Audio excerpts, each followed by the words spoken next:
Where Corinne Griffith is at home. Photoplay, January 1926. Why Corinne Griffith likes to work in California. Her charming home in Beverly Hills. The comfortable arrangement of the fireplace gives the living room a restful and hospitable air. The breakfast room, with its beautiful view, is flooded with sunshine and color. From the hall, you can catch a glimpse of the dining room through the grilled gate. Corinne's bedroom is extremely simple, almost sedate. Down to the Sea in Shacks, the movie colony on the Pacific where land rents for only $1 a day. Photoplay, August 1928. Why worry about the upkeep of a bathing pool when you can have the Pacific Ocean in your front yard? Herbert Brennan calls his beach home Peter Pan's cottage because it never grew up. One of his neighbors is Betty Bronson, who leased land nearby, just to be within calling distance of Peter Pan. Malibu Ranch, that's the name of the beach colony, is only 25 miles from Hollywood, but that short distance means the difference between the high hat and no hat at all. Here are Alan Dwan and his brother rejoicing in the freedom from the ties that bind the sunburn. Sadie Thompson's pal, Raoul Walsh, says that this section of beach is as restful as Pago Pago before the reformers moved in. Notice the garden furniture and elaborate window boxes affected by these luxury mad directors. Note too what the well-dressed man wears on Sunday afternoons. General view of the Malibu colony. For $1 a day, you can lease a patch of land. The cottages cost from $2,500 up, but not very far up.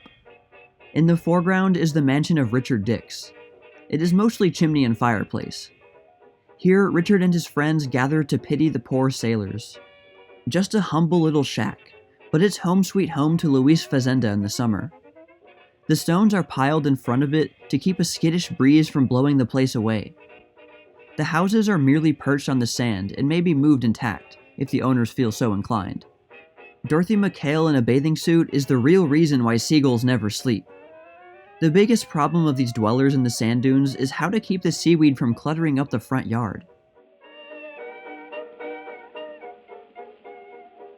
Madison Murray, a star's haven amidst antiques from Italy. Photoplay, August 1921. The heading is euphonious but phony. For May is not Miss Murray, she is Mrs. Robert Leonard. The little blonde dancing star and her directing husband live in this quaint Italian home in Manhattan, in a sumptuous studio building called the Hotel des Artistes. As far as May is concerned, the appellation is entirely correct. She designed all her own sets. By that we mean that every room in her house is decorated according to her own taste, and finished under her supervision. When she was abroad, she rifled the antique shops, and while she is in New York, she is a faithful patron of interesting auctions. For years, she has been collecting the rare pieces that fill her home. Her taste inclines to the antiques from old Italy. It has always been her dream to live in an atmosphere inspired by the marvelous art of the Florentines. It is a tribute to Miss Murray that her apartment does not resemble a curio shop. It is a home, a little bit of artistic Italy in Manhattan. Miss Murray stands at the heavy grill gates of her dining room. She has changed since she was a chorus girl and impersonated a Nell Brinkley drawing. Her face has become finer and more characterful. The most al fresco dining room in New York that is not actually out of doors. It is lit by day through large windows like garden wicket gates. Vines climb up on the lattice and about the windows. There are garden settees beside the windows. The walls are sky-colored. The floor is of small cobblestones. The fruit bowl on the table is of old Italian style. The telephone is hidden inside the cupboard. A corner of the drawing room, showing in detail the historic window of stained glass. The middle picture painted on the window represents the Santa Maria, the ship on which Columbus sailed to his discovery of America. This is the startling, life-size hall ornament that faces the visitor as he hangs up his hat. It is a bronze cast of the one-armed charioteer, an ancient Roman work. This old Venetian couch is the central object in the drawing room. It is covered with Italian silk in reds and blues, as are the cushions on and before the couch. A Victrola is hidden in the throne chair on the right. Opening from the drawing room on the right is the replica of a small garden. It resembles an Italian garden in the grill balustrade and the grilled window, At either side of the marble steps that lead to this garden room is a magnificent bronze lamp. Miss Murray at the piano in her drawing room. The carved gold chest on the piano is a relic from a Venetian palace. Above the piano is a rare Madonna, an ancient masterpiece restored.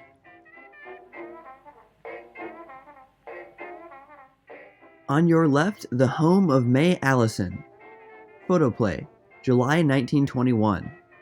That is a new cry from the conning towers of the observation buses as they speed through the Beverly Hills district of Los Angeles, a hill and vale paradise already gemmed with more palaces than may be found in any area of similar dimensions on Earth. It required 3 centuries to give acting the dignity of a profession, but it needed less than a decade in pictorial Southern California to make a race of home building, as well as home-loving players who in the sumptuousness and comfort of their dwellings lead the world. Allissonia gets the cool sweep of the Pacific winds through the cloudless California summer, and in the Octoberish California winter, it seems to nestle under warm and protecting hills. Its designer, owner, mistress, queen, and chief ornament may be seen in the center of the view, casting the only shadow that darkens her fair green lawn. The drawing room may be Bostonese as a bean, but this dazzle den is as typical of California as a cactus. Wicker, enameled gray, and bright old English chintzes keep a little of the sun locked up for cloudy days. Superficially, it appears that Miss Allison is writing a letter. In reality, there's no ink in the pen, and that chunk of handsomely monogrammed stationery hasn't been hurt a bit. Everything in the Chinese room, porcelain, jade, bronze, or teak, represents the actress's personal additions to a collection she has been making through half a dozen years. The rectangular object before the davenport at the left, outlined and tasseled in gold, pretends that it is a foot cushion, but a good way to be sure of never getting another invitation to Casa Allison would be to put just 1 foot on it for 2 seconds. Lift your eyes and they'll rest on the principal scene in any Al Woods play. As you can see, it's a solo couch. As you can't see, the tone of the wood is old ivory, and the hangings are of delicate blue taffeta, festooned with clusters of pink and gold ribbon roses. Something of the East. No, we don't mean tom-toms and tea, cymbals and sirens.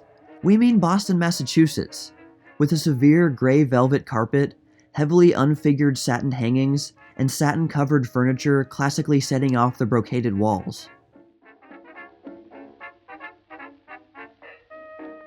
The Valentinos Chateau on the Riviera. Photoplay, May 1924.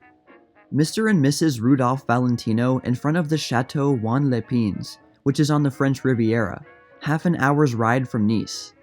This chateau was purchased before the war by Mrs. Valentino's mother, was used during the war by the French government, and has since been renovated by Mrs. Valentino.